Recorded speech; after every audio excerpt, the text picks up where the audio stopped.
మనము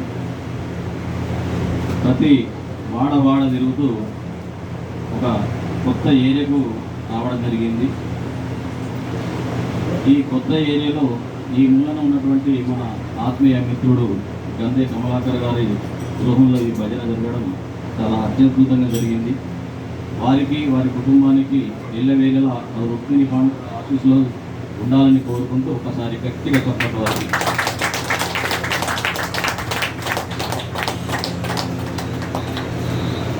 ఇక్కడ మనం గత 3 సంవత్సరాలుగా చెప్తూ దాదాపు 4 సంవత్సరాల దగ్గరకు వచ్చింది. మనం ఎప్పుడు అదే 3 సంవత్సరాలు చెప్పుకుంటూ వస్తున్నాం. అయినా పర్వాలేదు, ఎప్పటి నుంచి మొదలుపెట్టినామనేది కాదు, మనం ఇంతింతాయి వటుడింతాయి అన్నట్టుగా సుమారుగా 3-4 మంది సభ్యులతో ప్రారంభమై ఈరోజు అత్యద్భుతంగా 60-70 మందితో మనం ఈ కార్యక్రమం చేసుకుంటున్నాం.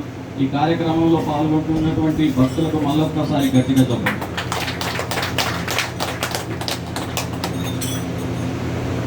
మనము తెలంగాణలో ఉన్నటువంటి పండరిపురం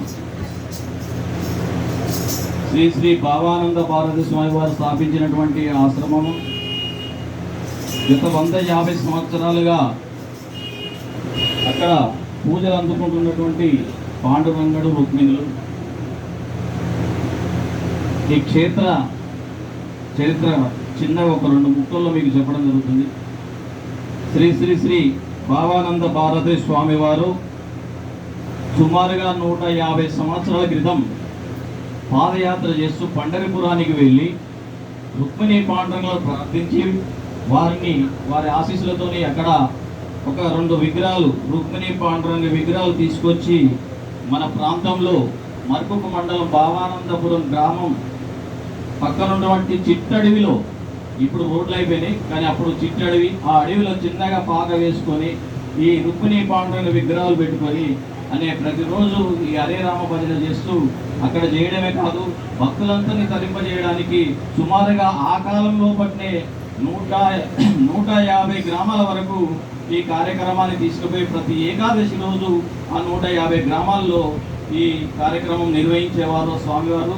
అట్టి కార్యక్రమాన్ని మళ్ళీ ఈ దశాబ్దంలో ఇక్కడ ఉన్నటువంటి తెలంగాణ పండరిపురం అని చెప్పుకుంటున్నటువంటి భావానందపుర ఆశ్రమం నిర్వాహకులు మళ్ళీ ఈ కార్యక్రమం చేపట్టడం జరిగింది. ఈ 3 సంవత్సరాల క్రితం శతకోటి హరే రామనామ జపయజ్ఞం తలపెట్టి ఆ కార్యక్రమం 100 కోటి అంటే 100 కోట్లు ఈ జపయజ్ఞం పూర్తయిన తర్వాత ఈ భక్తుల ఉత్సాహాన్ని చూసి అక్కడ స్వామివారికి మరికొద్దిగా ఉత్సాహం కల్పించాలి, స్వామివారి ఆశీస్సులు పొందాలని చెప్పేసి భక్తుల కోరిక మేరకు ఆశ్రమ నిర్వాహకులు 350 కోటి కార్యక్రమం తలపెట్టడం జరిగింది. ఒక్కసారి గట్టిగా తప్పండి. 356 కోట్ల జపం ఎందుకు పెట్టారు అంటే 3,56,00,000 జపం చేసిన ప్రతి వ్యక్తి ఒక దైవ శక్తికి మారుతాడనేది ఒక మనం వేదాలు మన పురాణాలు చెప్తున్నాయి. దానికి అనుగుణంగా ఒక వ్యక్తి 3,56,00,000 చేయలేడు కాబట్టి మనమంతా 356 కోట్లు అందరం కలిస్తే జరుగుతుందనే ఉద్దేశంతో ఈ అత్యంత మహత్తరమైన మహాయజ్ఞాన్ని తలపెట్టడం జరిగింది. ఈ 356 కోట్ల జపయజ్ఞంలో మీరందరూ పాల్గొనవచ్చు. ప్రతిరోజు ఈ జపాన్ని స్మరించవచ్చు. ఈ జపానికి ఎలాంటి గురూపదేశం లేదు కాబట్టి ప్రతి ఒక్కరూ నిర్భయంగా నిశ్చింతంగా ఈ కార్యక్రమాన్ని నిర్వహించుకోవచ్చు.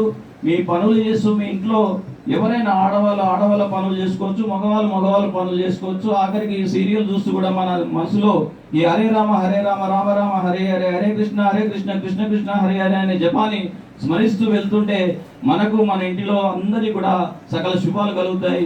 ఈరోజు గంధే కమల గారు ఇంట్లో ఉన్నటువంటి నెగిటివ్ అంతా వెళ్ళిపోయి సకల శుభాలు కలుగుతాయని చెప్పి గట్టిగా. ఇకపోతే ఈ చరిత్ర ఇది ఇలాగా ఉంటే ఈరోజే మనము పాండరంగాశ్రమం వెళ్ళి రావడం జరిగింది. అక్కడ 12 గంటలు ఉదయం 6 నుంచి సాయంత్రం 6 వరకు ఈ కార్యక్రమం గురించి. ఇకపోతే మనము సామాన్యంగా మాట్లాడుకునేది ఈ దేశంలో ఈ రాష్ట్రంలో జరుగుతున్న కార్యక్రమాలు మీకు అన్నీ తెలుస్తున్నాయి. హిందువులు తప్ప మిగతా వాళ్ళు వాళ్ళ ధర్మాన్ని ఖచ్చితంగా పాటిస్తున్నారు. ఒక హిందువుల వరకు వచ్చే వరకు మన ధర్మాన్ని, మన ఆచార వ్యవహారాలన్నీ మనమే పొందబెట్టుకుంటున్నాం. ఈ దుస్థితి నుంచి మనం తొలగిపోవాలి, ఈ దుస్థితి నుంచి మనం బయటపడాలి. ఏ ఫ్యాషన్ వచ్చినా ఒక హిందువులనే పట్టి పీడిస్తున్నది. మన యువకులను చూడండి, మన యువతులను చూడండి, వేరే మతాలు ఉన్నటువంటి వాళ్ళని చూడండి, వాళ్ళు గీత గీసిందంటే ఆ గీత నుంచి దాటి వాళ్ళు వెళ్ళకుండా వాళ్ళ ధర్మాన్ని ఖచ్చితంగా నిక్కచ్చిగా వాళ్ళు పాటిస్తున్నారు.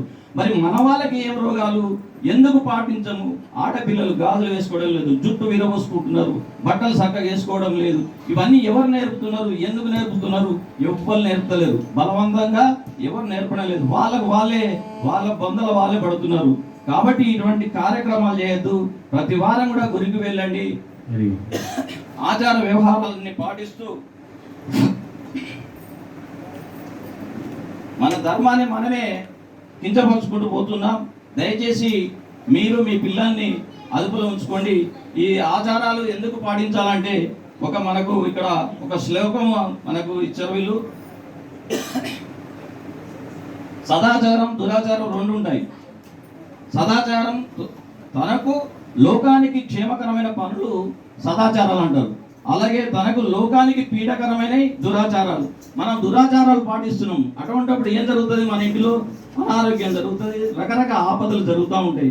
ఎందుకు జరుగుతున్నాయంటే మన ఆచార వ్యవహారాలు పాటించడం లేదు. కాబట్టి మీరు శుచి, శుభ్రత, సత్యవాక్కు, పరంపరగత స్వధర్మం పాటించడం సదాచారం. ఆచార ప్రభవో ధర్మ, ధర్మస్య ప్రభురచ్యత అని చెప్పడం జరిగింది. అనాచారం సోకకుండా ధర్మ మార్గంలో నడవడమే ధర్మపరుడవుతాడు. అక్కడ అతడు పవిత్రుడుగా నివసిస్తాడు. యజ్ఞదా చరతి శ్రేష్ఠ తత్తదేవ ఇతరో జన. శ్రేష్ఠుడైన వాడు చేసే ఆచరణ ఇతరులకు మార్గదర్శకం అవుతుంది. దేవతలంతా సందర్శించి మనకు సకల శుభాలు ఇస్తారు. కాబట్టి సమయం ఇక్కడ ఎక్కువైపోయింది. ఇప్పటికే చాలా మంది కూర్చుండి ఉన్నారు. దయచేసి ఒకటే మాట నేను చెప్పేది, మన యువకులను మన ఇలవెల్పు గురించి చెప్పండి, మన కులదైవం గురించి చెప్పండి, మన ఇంట్లో మన తాతల గురించి చెప్పండి. మన చరిత్ర మన వాళ్ళకి చెప్పకపోతే ఇతరుల చరిత్ర ఇతరులు మన వాళ్ళకి చెప్పి ఏం చేస్తారు? మతం మార్చేస్తారు. ఆడపిల్లలైతే ఎత్తుకపోతారు. కాబట్టి దయచేసి మీరు జాగ్రత్తగా ఉండండి. ఈ దేశంలో ఇప్పటి వరకు 14 సంవత్సరాలుగా ఎలాంటి అలజడులు, బాంబు దాడులు ఎలాంటి జరగలేదు. ఇక ముందు కూడా జరగవు. కానీ మన జాగ్రత్తలో మనం ఉంటూ మన పిల్లల్ని మనం రక్షించుకోవాలని కోరుతూ ఈ అవకాశం ఇచ్చినటువంటి మీ అందరికీ కూడా మరొకసారి ధన్యవాదాలు తెలియజేస్తూ ఈ కార్యక్రమానికి దయచేసి ఎవరు కూడా సమయం దాటి వెళ్ళకండి. మనం నిర్ణీత సమయం ఒకటి నిర్ణయించుకున్నాం, సాయంత్రం 6 గంటలని. కానీ 6, 7, 8 అయిపోయే ముందు కూడా కొంతమంది వస్తున్నారు. దయచేసి ఆ పని చేయకండి. ఎందుకంటే ఇంత మంచి అవకాశాన్ని గంట సేపు మనం దైవనామస్మరణలో గడుపుతున్నామంటే మీరు వచ్చే ముందు మీ శరీరాన్ని ఒకసారి పరీక్షించి చూసుకోండి.